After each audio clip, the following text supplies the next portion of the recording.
देखो, मैं तुमसे एक बात साफ साफ कहना चाहता हूँ। अगर तुम हर एक चीज को विज्ञान की नजर से देखते हो तो ये वीडियो तुम्हारे लिए नहीं है। तुम इस वीडियो को अभी छोड़कर जा सकते हो।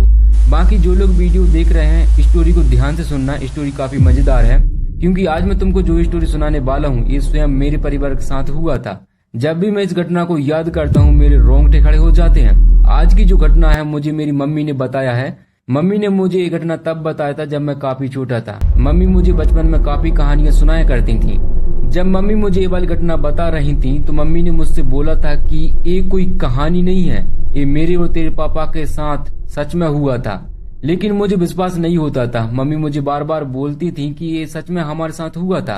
अब मुझे नहीं पता कि मम्मी सिर्फ मुझे डराने के लिए कह रही थी या फिर सच में हुआ था। तो जो मम्मी ने मुझे बताया था मैं तुमको वो बता रहा हूँ। कहानी मैं अपने गांव से शुरू करता हूँ। मैं अपने गांव का नाम नहीं बता सकता, तो इस वीडियो के लिए अपने गांव का नाम ढोलकपुर मान लेते हैं। उस समय हमारे घर की हालत काफी खराब थी। हमारे पास किसी भी प्रकार का कोई साधन नहीं था, सिर्फ एक बैलगाड़ी थी। वही हमारे लिए सबसे बड़ा सहारा था। उसी से हम लकड़ी को ढोते थे और उसी से हम दाना को ढोते थे। हमारे घर का आधा काम सिर्फ बैलगाड़ी पर डिपेंड था। मेरे गांव के पास एक काफी घना जंगल था। वो जंगल इतना घना था कि सूर्य का प्रकाश दिन के समय में भी धरती पर नहीं पड़ता था। उस जंगल में सागौन के सबसे ज्यादा पेड़ थे और काफी बड़े बड़े पेड़ हुआ करते थे। आज के टाइम में तो गांव के लोगों ने उस जंगल को आधा काट दिया है। गांव वाले लोग हमेशा हमको उस जंगल के पास जाने से मना करते थे। गांव के लोग बोलते थे कि उस जंगल में छलावा रहता है।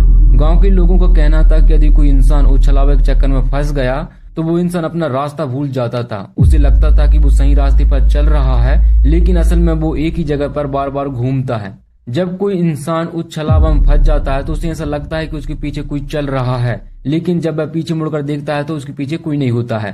अब मैं तुम्हें सच बताऊं तो उस टाइम पर मुझे ये सब बातें मजाक लगती थी। मुझे ऐसा लगता था कि बच्चों को डराने के लिए कहानियां बनाई गई हैं।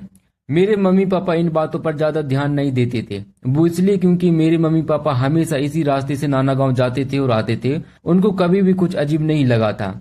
मेरी मम्मी का मायका यानी मेरा नाना गांव हमारे गांव से लगभग 30 किलोमीटर दूरी पर था। वहां जाने के लिए हमारे पास 3 रास्ते थे। एक रास्ता था बैलगाड़ी से जाने का, जिसमें हमको काफी घूमकर जाना पड़ता था, जो करीबन हमको 60 से 70 किलोमीटर पड़ जाता था। दूसरा रास्ता था बस का। हम बस से जा सकते थे, लेकिन उसके लिए हमको पहले 3 किलोमीटर पैदल चलकर मेन रोड पर आना था। फिर बस में बैठकर 15 किलोमीटर जाकर उतरना था और फिर 25 से 30 किलोमीटर पैदल चलना होता था, तब जाकर हम नाना गांव पहुंच पाते थे। और तीसरा रास्ता था जंगल का रास्ता। ये सबसे सीधा रास्ता था। अगर हम सुबह निकलते थे तो शाम तक आसानी से पहुंच जाते थे।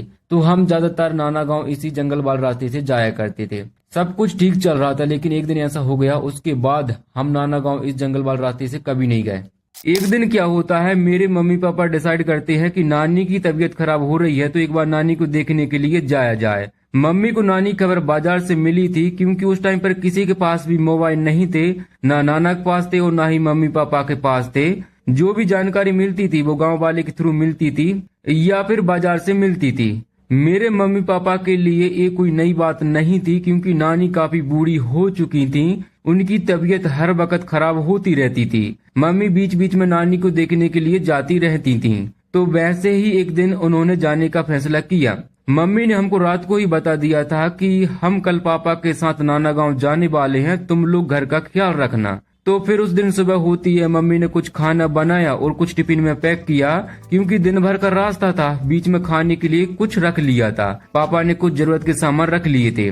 दोनों सुबह होते ही निकल जाते हैं। हमारे गांव से लगभग 1 किलोमीटर दूर बाद जंगल शुरू हो जाता है। सब कुछ ठीक था। सुबह सुबह हल्की हल्की ठंडी हवा चल रही थी।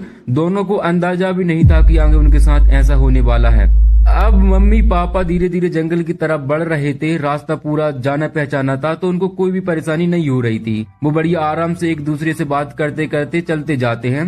लेकिन कुछ दूर चल के मेरी मम्मी को एक अजीब सा एहसास होता है। मम्मी को ऐसा लगता है जैसे उनके पीछे कोई चल रहा है। पहले तो मम्मी ने इस बात को नजरअंदाज किया, क्योंकि जंगल पूरा शांत होता है। वहाँ पर अपने ही पैरों की आवाज अपन को ही सुनाई देने लगती है। पत्तों की भी आवाज आती है, हवा भी चलती है। तो मम्मी ने इस बात को इग्नोर किया। लेकिन मम्मी को ये एहसास बार बार होने लगा था। तो मम्मी ने पापा से कहा, मुझे ऐसा क्यों लग रहा है कि हमारे पीछे कोई चल रहा है।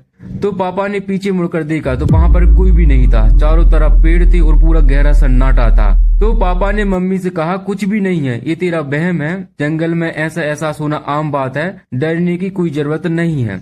मम्मी ने कहा, तुम कह तो सही रहे हो। फिर वो चलने लगते हैं। थोड़ी दूर चल के मम्मी को ऐसा लगने लगा था कि ये जगह मैंने अभी अभी देखी थी। मम्मी पापा के सामने एक पेड़ था जिसकी टहनियां अजीब सी लटकी हुई थी और धरती पर उस पेड़ की जड़ें बिछी हुई थी।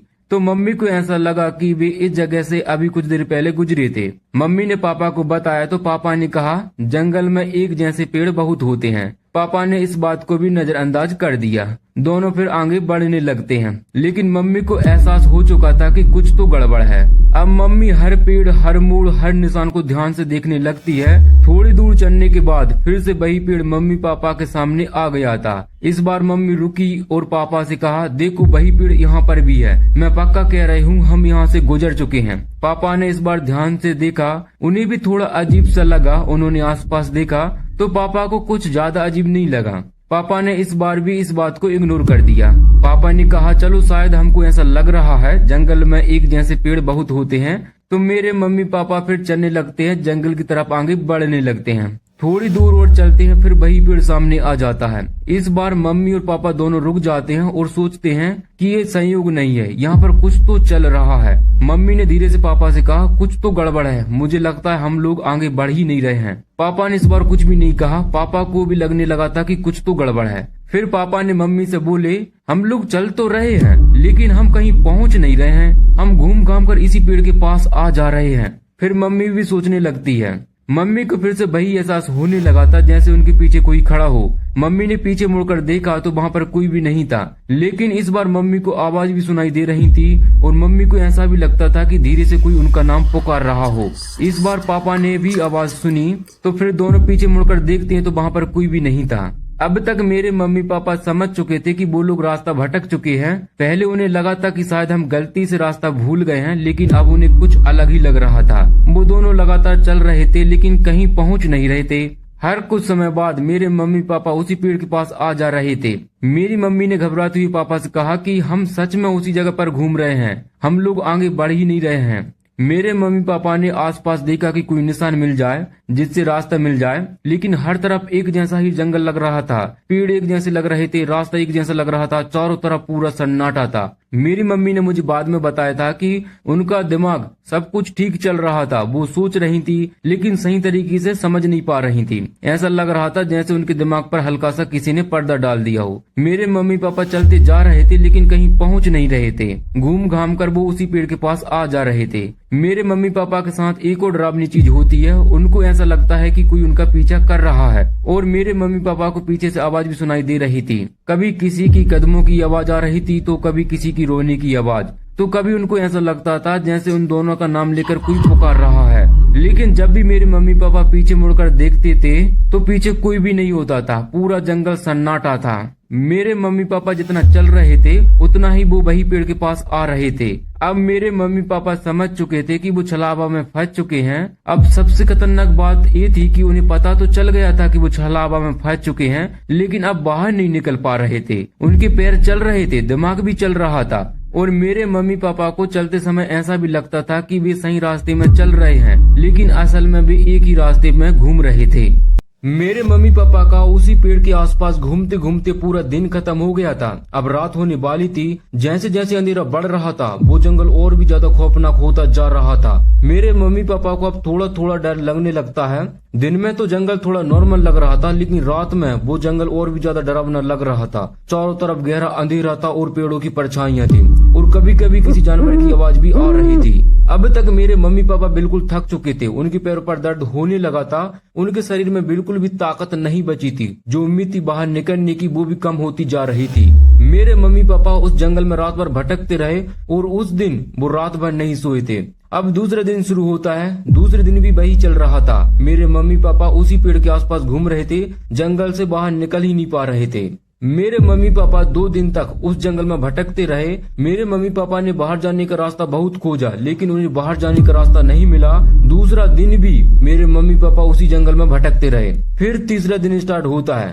तो मेरे मम्मी पापा रास्ता ढूंढते ढूंढते बिल्कुल थक चुके थे, तो वो एक जगह आराम से बैठ जाते हैं और अपनी आंखों को बंद कर लेते हैं। तो थोड़ी देर बाद मेरे मम्मी पापा क्या देखते हैं, अचानक उन्हें ऐसा लगने लगता है जैसे उनके अंदर जो भारीपन सा था वो कम हो रहा है, जैसे उनके दिमाग पर जो बोझ चढ़ा था वो किसी ने उतार दिया हो। अब धीरे धीरे उन्हें सब कुछ समझ में आ रहा था, अब उन्हें बिल्कुल नॉर्मल लगने लगता है। मेरे मम्मी पापा समझ गए थे कि जो छलावक शक्ति उन पर चढ़ी थी वो अब कम होने लगी है। अब मेरे मम्मी पापा को सब कुछ साफ दिखाई दे रहा था, जंगल पूरा नॉर्मल लग रहा था, अब उनको रास्ता भी दिखाई देने लगा था। तो मेरे मम्मी पापा जल्दी से वो रास्ता पकड़ते हैं और जंगल से बाहर निकल जाते हैं। तो कुछ घंटे बाद भी नाना गांव पहुंच जाते हैं। सुबह सुबह का वक्त था, हमारे नाना जी जो है वो आंगन में खटिया लगाकर बैठे हुए थे। नाना जी ने जैसे ही मम्मी पापा को देखा तो वो बिल्कुल चौंक जाते हैं, क्योंकि मम्मी पापा के कपड़े जो थे वो मैले कुचले और फटे हुए थे। तो नाना जी ने जल्दी से नानी जी से पानी बुलवाया और मम्मी पापा को अपनी खटिया में बैठा लिया। तो मेरे नाना जी जो है मेरे मम्मी पापा से पूछने लगते हैं कि इतने सुबह सुबह कैसे आ गए और ये कपड़े वपड़े कैसे फटे हैं